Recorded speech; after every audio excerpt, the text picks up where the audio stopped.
An Angel in Disguise by T.S. Arthur. Idleness, vice, and intemperance had done the miserable work, and the dead mother lay cold and still amid her wretched children.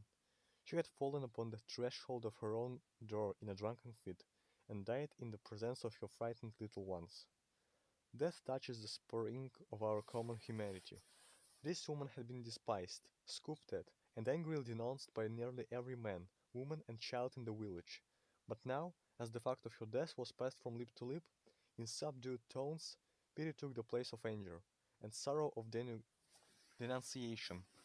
Neighbors went hastily to the old tumble-down hut, in which she had secured little more than a place of shelter from summer heats and winter cold. Some with grave clothes for a decent interment of the body, and some with food for the half-starving children, three in number. Of these, John, the oldest, above 12, was a stout lad, able to learn his living with any farmer. Kate, between 10 and 11, was a bright, active girl, out of whom something clever might be made, if in good hands. But poor little Maggie, the youngest, was hopelessly diseased. 2 years before a fall from a window had injured her spine, and she had not been able to leave her bed since, except when lifted in the arms of her mother. What is to be done with the children? That was the chief question now. The dead mother would go underground and be forever beyond all care or concern of the villagers. But the children must not be left to starve. After considering the matter and taking it over with his wife, Farmer Jones said that he would take John and do well by him. Now that his mother was out of the way, and Miss Alice, who had been looking out for a bound girl, concluded that it would be charitable in her to make choice of Katy, even though she was too young to be of much use for several years. I could do much better, I know, said Mrs. Alice, but as no one seems inclined to take her, I must act from a sense of duty, expect to have trouble with the child, for she is an undisciplined thing, used to having her own way. But no one said, I'll take Maggie. Pitying glances were cast on her worn and wasted form, and thoughts were troubled on her account. Mothers brought cast-off garments, and, removing her soiled and ragged clothes, dressed her in clean attire. The sad eyes and the patient face of the little one touched many hearts, and even knocked all them for entrance, but none opened to take her in. Who wanted a bedridden child? Take her to the poorhouse, said the rough man, of whom the question what to be done with Maggie was asked. Nobody's going to be bothered with her. The poorhouse is a sad place for a sick and helpless child, answered one. For your child or mine, said the other, lightly speaking, but for this brat it will prove a pleasant change. She will be kept clean, have healthy food, and be doctored, which is more than can be said of her past condition. There was reason in that, but still it didn't satisfy. The day following, the day of death was made the day of burial. The day following, the day of death was made the day of burial. A few neighbors were at the miserable hovel, but none followed that cart as it bore the unhonored remains to its pauper grave. Farmer Jones, after the coffin was taken out, placed John in his wagon and drove away, satisfied that he had done his part. Mrs. Ellis spoke to Kate with a hurried air. Bid your sister good-bye, and drew the tearful children apart, ere scarcely their lips had touched in a sobbing farewell. Hastily others went out, some glancing at Maggie, and some resolutely refraining from a look until all had gone. She was alone. Just beyond the threshold Joe Thompson, the wheelwright, paused, and said the blacksmith's wife, who was hastening off the rest. It's a cruel thing to leave her so. Then take her to the poorhouse. She'll have to go there, answered the blacksmith's wife, springing away and leaving Joe behind. For a little while the man stood with a puzzled air. Then he turned back and went into the hovel again. Maggie, with painful effort, had raised herself to an upright position and was sitting on the bed, straining her eyes upon the door out of which all had just departed. A vague terror had come into her thin white face. "Oh, Mr. Thompson," she cried out, catching her suspended breath, "don't leave me here all alone."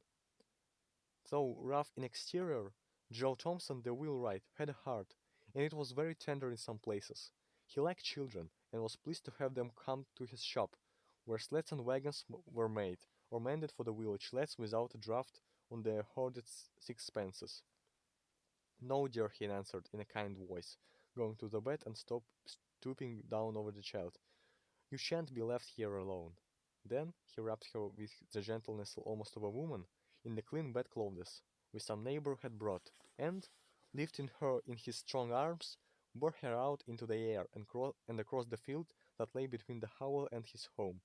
Now, Joe Thompson's wife, who happened to be childless, was not a woman of saintly temper, nor much given to self-denial for others' good, and Joe had well-grounded doubts touching the manner of greeting he should receive on his arrival. Mrs. Thompson saw him approaching from the window, and with ruffling feathers met him in few paces from the door, as he opened the garden gate, and came in. He bore a precious burden, and he felt it to be so. As his arms held the sick child to his breast, a sphere of tenderness went out from her, and penetrated his feelings. A bond had already corded itself around them both, and love was springing into life. "What have you there?" sharply questioned Mrs. Thompson. Joe felt the child start and shrink against him. He did not reply, except by a look that was pleading and cautionary, that said, "Wait a moment for explanations, and be gentle." And passing in, carried Maggie to the small chamber on the first floor, and laid her on a bed. Then, stepping back, he shut the door and stood face to face with his vinegar-tempered wife in the passageway outside. "You haven't brought home that sick bread." Anger and astonishment were in the tones of Mrs. Joe Thompson. Her face was in a flame. "I think women's hearts are sometimes very hard," said Joe. Usually Joe Thompson got out of his wife's way, or kept rigidly silent and non-combative when she fired up on any subject. It was with some surprise, therefore, that she now encountered a firmly set countenance and a resolute pair of eyes. Women's hearts are not half so hard as men's. Joe saw, by Joe saw, by a quick intuition, that his resolute bearing had impressed his wife, and he answered quickly, and with real indignation. Be that as it may, every woman at the funeral turned her eyes steadily from the sick child face, and when the cart went off with her dead mother, hurried away, and left her alone in that old hut, with the sun not an hour in the sky. "Where were John and Kate?" asked Mrs. Thompson. Farmer Jones tossed John into his wagon and drove off. Katy went home with Mrs. Ellis. But nobody wanted the poor sick one. "Send her to the poorhouse," was the cry. "Why didn't you let her go then? What did you bring her here for?" "She can't walk to the poorhouse," said Joe. "Somebody's arms must carry her, and mine are strong enough for that task." "Then why didn't you keep on? Why did you stop here?" demanded the wife. "Because I'm not apt to go on fool's errands.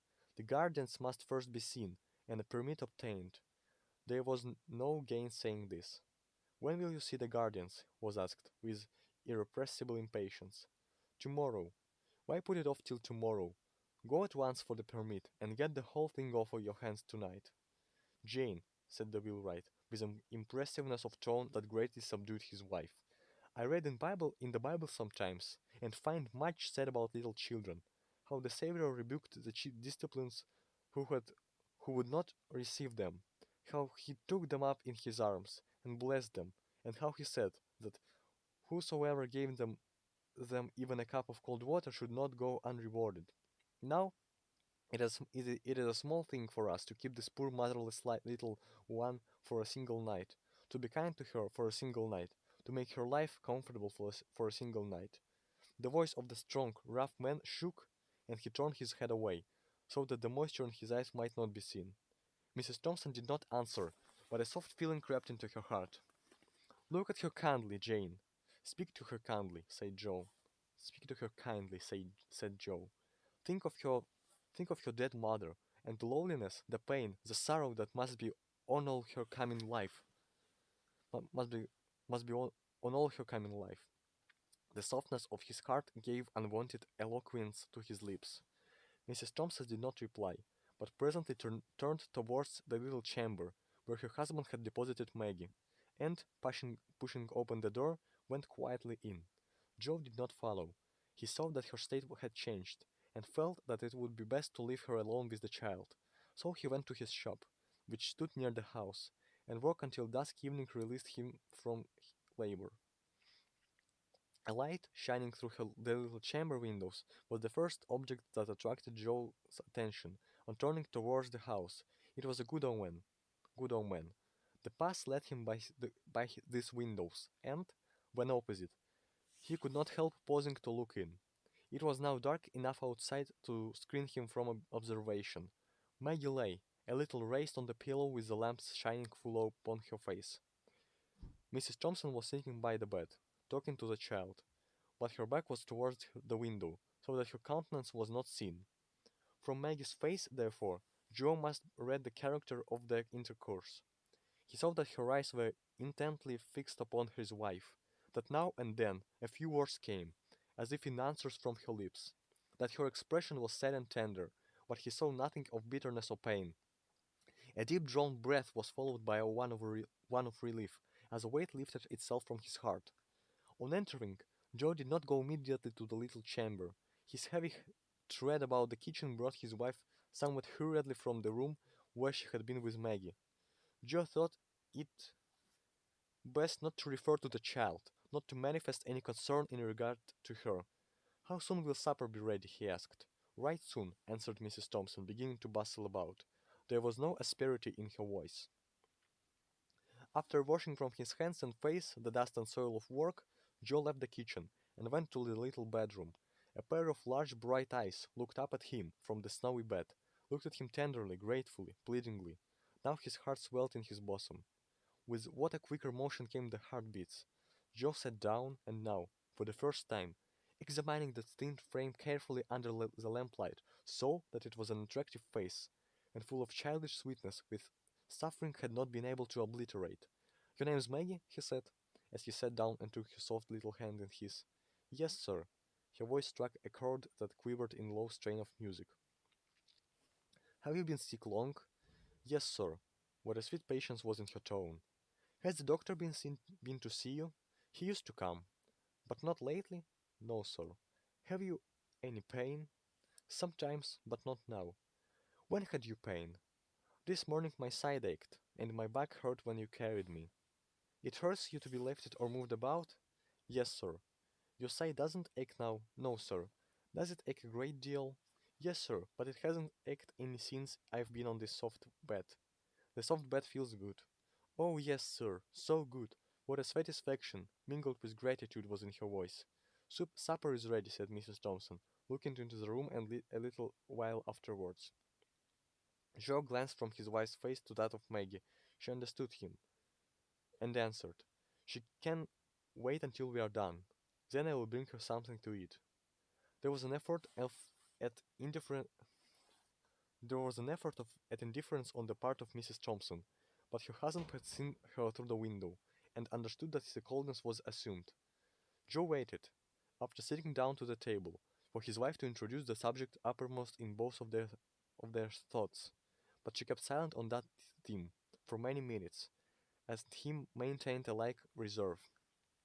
At last she said abruptly, "What are you going to do with that child?" "I thought you understood me, that she was to go to the poorhouse," replied Joe, as if surprised at her question. Mrs. Thompson looked rather strangely at her husband for sonic moments, and then dropped her eyes. The subject was not again referred to during the meal. At its close, Mrs. Thompson toasted a slice of bread, and softened it with milk and butter, adding to this a cup of tea. She took them into Maggie, and held a small waiter, on which she had placed them, while the hungry child ate with every sign of pleasure. "Is it good?" asked Mrs. Thompson, seeing that seeing with that what a keen relish the food was taken.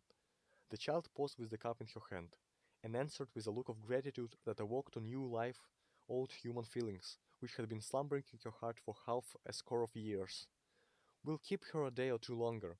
She is so weak and helpless," said Mrs. Joe Thompson, in answer to her husband's remark, at breakfast time on the next morning, that he must step down and see the guardians of the poor about Maggie. "She'll be so much in your way," said Joe. "I shan't mind that for a day or two. Poor thing." Joe did not see the guardians of the poor on that day, on the next, nor on the day following. In fact, he never saw them at all, on Maggie's account, for in less than a week Mrs. Joe Thompson would as soon leave thought of taking up her own abode in the storehouse as sending Maggie there. What light and blessing did that sick and helpless child bring to the home of Joe Thompson, the poor Wheelwright? It had been dark and cold and miserable there for a long time, just because his wife had nothing to love and care for out of herself, and so became sore, irritable, ill-tempered, and self-afflicting in the desolation of her woman's nature. Now the sweetness of that sick child, looking ever to her in love, patience, and gratitude, was as honey to her soul, as she carried her in her heart as well as in her arms, a precious burden. As for Joe Thompson, there was not a man in all the neighborhood who drank daily of a more precious wine of life than he. An angel had come into his house, disguised as sick, helpless, and miserable child, and filled all its dreary chambers with sunshine of love.